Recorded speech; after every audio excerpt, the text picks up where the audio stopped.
Hello everyone. Today we are going to continue with the second part of the lesson measurement. I hope you all are doing your studies regularly. So in our first video that was based on this same topic, we discussed about the importance of measurement in human life. We discussed about mass and length.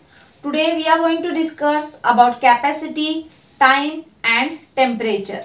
The next point for today's discussion is capacity. And what is capacity? Capacity is the amount of liquid that a container can hold. The container, it may be a small cup, it may be a glass, it may be a jug, it may be a bottle, it may be a vessel or any other type of pot we can say, or anything. So the amount of liquid which this container can hold is called as the capacity of that container.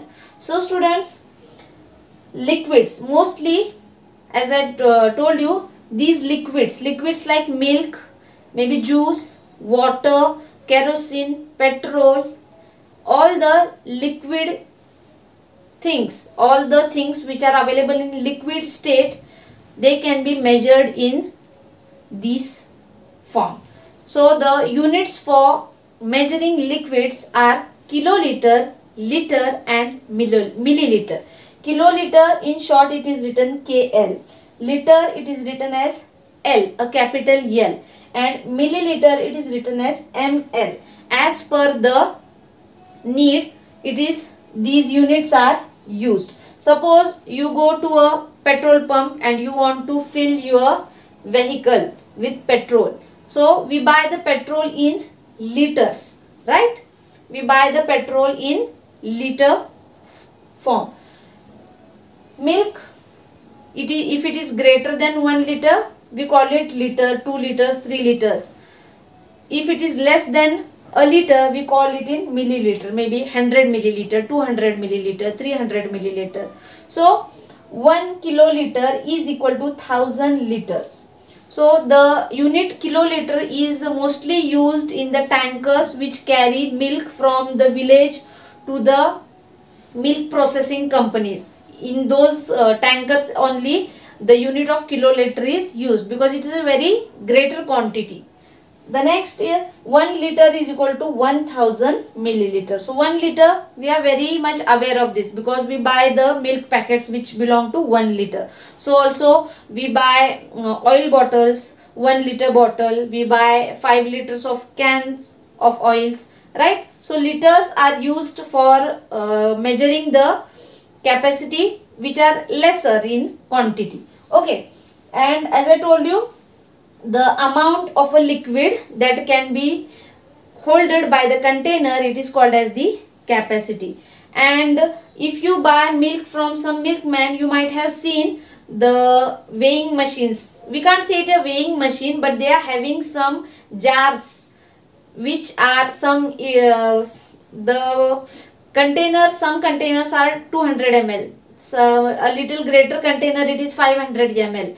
So they give the milk according to the need of the person, right? If somebody wants to buy only 200 ml of milk, then they pour it with that container which is of 200 ml capacity. If you want to buy 500 ml of milk, then they pour with that container which is of capacity 500 ml.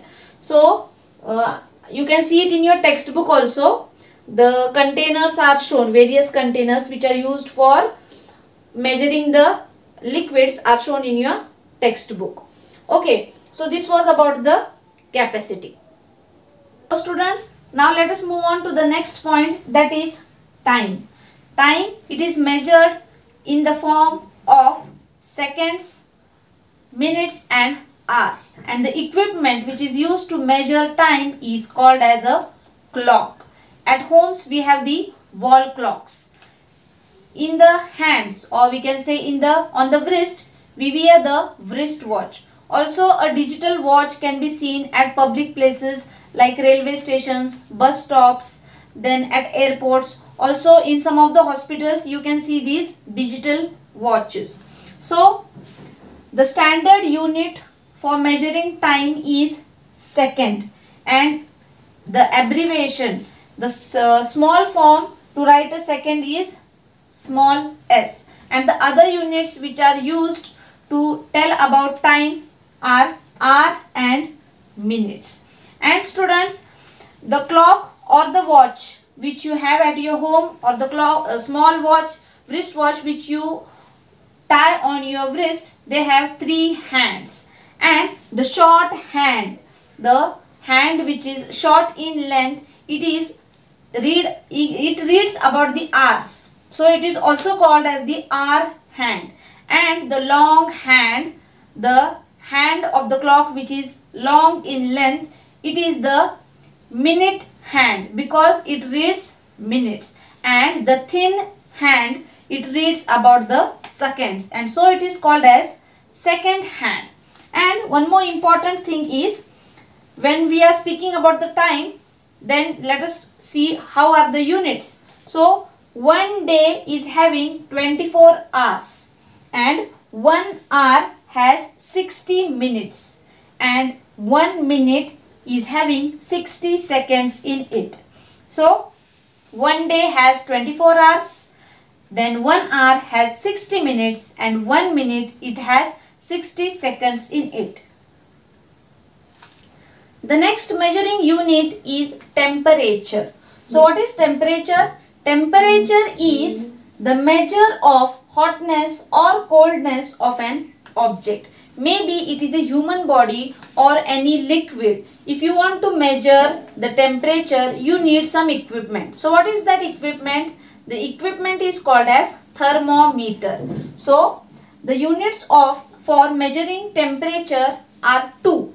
That is degree Celsius. Here you can see degree C and degree Fahrenheit, degree F. These are the short forms to write degree Celsius. Degree C and degree Fahrenheit is written as degree F. And the normal body temperature in Celsius, it is 37 degrees Celsius, and in Fahrenheit it is 98.6 degree Fahrenheit.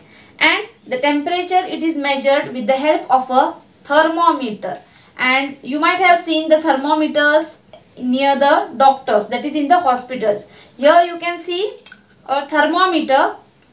Yes, this is a thermometer. You can see this. It is a clinical thermometer. Nowadays we also have electronic thermometers.